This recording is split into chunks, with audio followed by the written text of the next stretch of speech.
नमस्कार। बीएड प्रथम वर्ष और हम अपने फोर्थ पेपर पाठ्यक्रम से परिभाषा के अंतर्गत आज हम लोग देखेंगे जो हमारी इकाई 3 चल रही है कक्षा कक्ष और भाषा, उसी के अंतर्गत कक्षा कक्ष वार्तालाप मतलब कि कक्षा में जो बातचीत की जाती है। तो कक्षा में जो बातचीत की जाती है वो किसी उद्देश्य पर आधारित होती है। अध्यापक है शिक्षण के दौरान कभी कभी बातचीत करता है या बच्चों में ऐसी विषय वस्तु रखता है और बच्चे आपस में वार्तालाप करते हैं।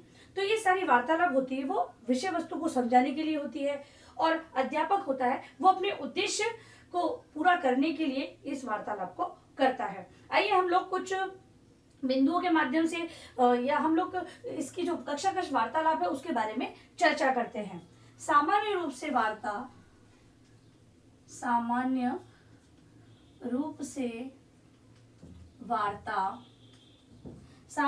वार्ता का आशय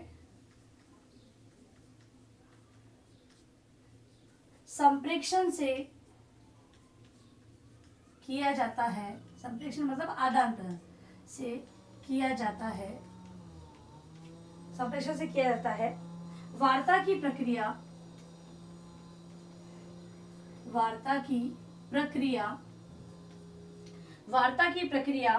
वाचक एवं श्रोता, वाचक मतलब कहने वाला और श्रोता मतलब सुनने वाला, वाचक एवं श्रोता दोनों के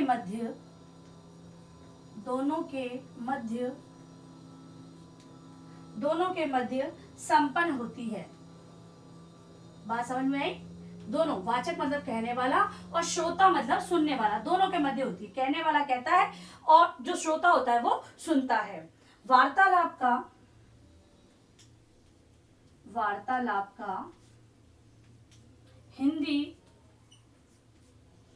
हिंदी की विभिन्न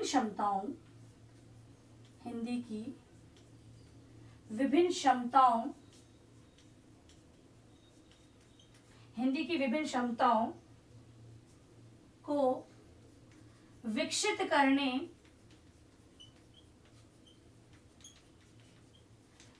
करने में महत्वपूर्ण योगदान है। ठीक है, अगली बात क्या है कि जो वार्तालाप है वो हिंदी की विभिन्न क्षमताओं, अब यहाँ पे अगर हम क्षमता से बात करें तो विद्यार्थियों के कौशल की बात होती है। विद्यार्थी जब कक्षा में इस प्रकार की वार्ता करते हैं तो उनके अंतर्गत बोलने की क्षमता उत्पन्न होती है, क्योंकि आपस में बातचीत करेंगे तो अपने वो विचार भी रखते हैं। ठीक है, तो इसी के माध्यम से क्या क्षमताओं को अगर हम लेंगे तो हिंदी की विभिन्न जो विधाएं हैं उनके बारे में कहने का लिखने की क्षमता बालकों में उत्पन्न होती है। वार्तालाप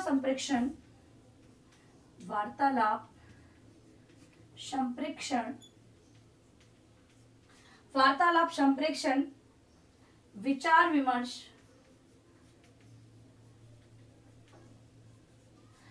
विमर्श अनुभव एवं ज्ञान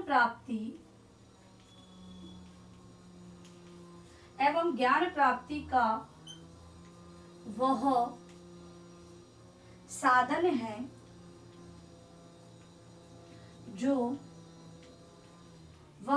है जो कि विद्यार्थी को विशेष विषय संबंधी ज्ञान प्राप्त करने के लिए प्रयुक्त होता है।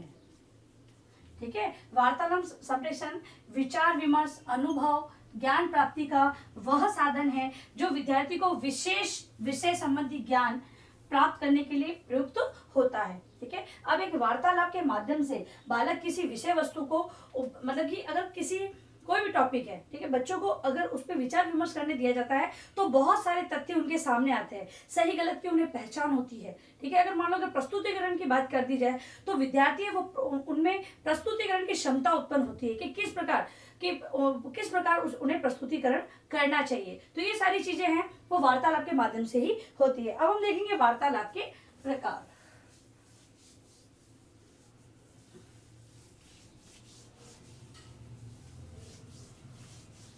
वार्तालाप के प्रकार, तो वार्तालाप है वो 3 प्रकार के होती है। कितने प्रकार की? 3 प्रकार की वार्तालाप के बारे में हम पढ़ेंगे। पहली है छात्र शिक्षक वार्ता, छात्र शिक्षक वार्ता, ठीक है। दूसरी है छात्रों की परस्पर वार्ता, परस्पर वार्ता, आपस में बातचीत की बात होगी। और तीसरी है विशेषज्ञ वार्ता, वो विषय का ज्ञाता है, वो अपने विषय वस्तु, वो अपने द्वारा विषय वस्तु वो समझाता है और बालकों में वो विषय से संबंधित जानकारी उन्हें प्राप्त होती है। तो हम पहले देखेंगे छात्र शिक्षक वार्ता। तो इस वार्ता में इस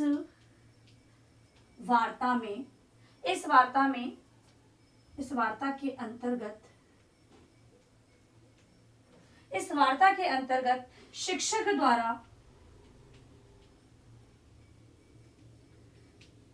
द्वारा किसी विषय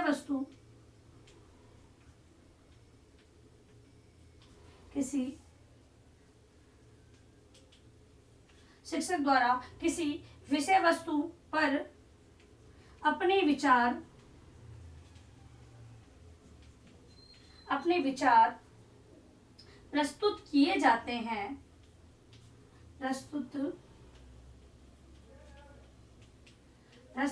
जाते हैं तथा शिक्षकों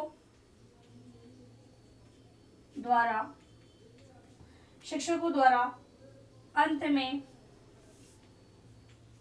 विद्यार्थी को विचार आमंत्रित करने को कहा जाता है।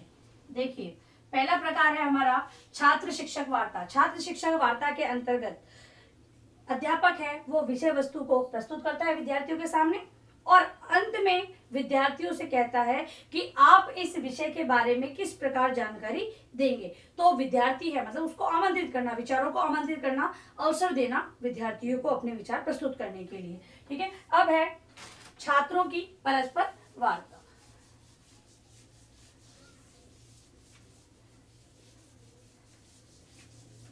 छात्रों की परस्पर वार्ता, दिखती बात है, छात्रों की परस्पर बात ही मैंने आपस में बात करेंगे। तो किस प्रकार? तो इस वार्ता में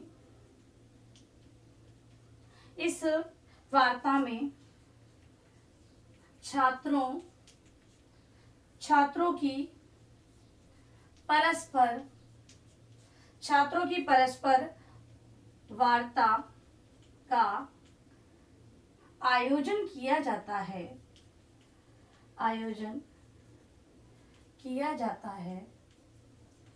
परस्पर वार्ता का आयोजन किया जाता है किसी भी विषय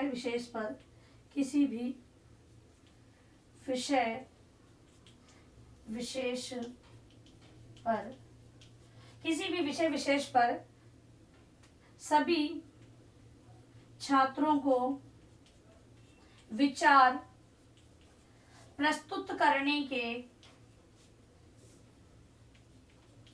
अवसर दिए जाते हैं। सब में एक बात फिक्स है कि विषय वस्तु होनी चाहिए। वार्ता है वो किसी उद्देश्य पर आधारित होनी चाहिए और उद्देश्य क्या होता है? विषय वस्तु को बालकों तक पहुंचाना। तो विषय वस्तु सभी में होती है। अब हमारी अगला प्रकार है वार्तालाप का, वो है विशेषज्ञ वार्ता। क्या मतलब हुआ विशेषज्ञ वार्ता से? तो किसी विशेष विद्वानों से, है ना, विद्वानों की एक वार्ता आयोजित करना जिसे कि विद्वान लोग अपनी वार्ता के माध्यम से बालकों में ज्ञान का सृजन कर सके। इस वार्ता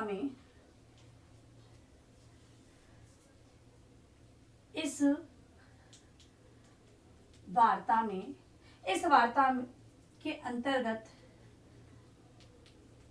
किसी इस वार्ता के अंतर्गत किसी एक विषय पर किसी विद्वान द्वारा किसी विद्वान के विचारों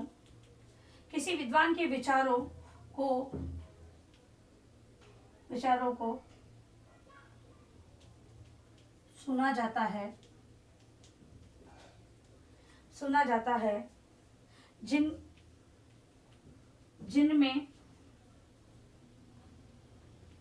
जिनके विचार छात्रों द्वारा श्रवण किए जाते हैं, विचारों को सुना जाता है और जिनके विचार छात्रों द्वारा सुने जाते हैं। इसके लिए छात्रों को भी अपनी शंका दूर करने के अवसर दिए जाते हैं। ठीक है, तो विशेषज्ञ किसी एक विषय पर उनके विचारों को सुना जाता है और देखो, क्योंकि सुना जाता है मतलब कि विशेषज्ञ को जरूरी नहीं है कि हर समय विद्यालय में बुलाकर या फिर कोई प्रोग्राम करने के माध्यम से, नहीं, ऑनलाइन भी ये सारा कार्य किया जा सकता है। विशेषज्ञ की वार्ता को सुना जाए और ये श्रवण कार्य छात्रों द्वारा, क्योंकि छात्रों के लिए तो विषय वस्तु को कंठस्थ कराना है या विषय वस्तु का ज्ञान प्रदान करना है, तो छात्रों द्वारा श्रवण किया जाता है और छात्रों की शंका भी दूर की जाती है। मतलब कि एक प्रश्न काल का आयोजन किया जाता है जिसमें विद्यार्थी है अपने जो विषय वस्तु जो उन्हें समझ में नहीं आई है उनसे संबंधित वो प्रश्न करते हैं और विशेषज्ञ है वो उनके प्रश्नों के उत्तर देकर उन्हें संतुष्ट करता है। अब है आपका गृह कार्य प्रश्न।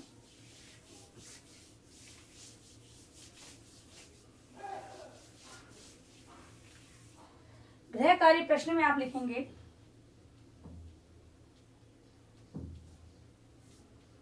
कक्षा कक्ष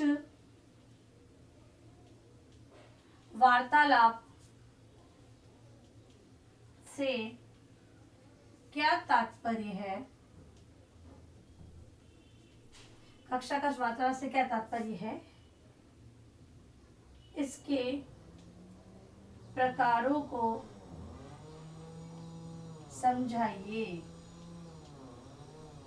ठीक है, तो अब आपको उत्तर में कक्षा वार्तालाप को लिखना है जो कि मैंने आपको समझाया और इसके प्रकारों को आपको दो लाइन में समझाना है। ठीक है, अंत में आप लोगों से निवेदन है कि इस महामारी के दौर में कम से कम ये आवश्यक कार्य होने पर ही घर से बाहर जाते हैं तो 3 बातों का आप विशेष ध्यान रखें। मास्क लगाएं, सोशल डिस्टेंस का पालन करें और अगर किसी चीज को आसपास अगर आप छूते हैं तो हाथों को बार बार सैनिटाइज करते रहें। सुरक्षित तरह से सभी का ध्यान रखें। धन्यवाद।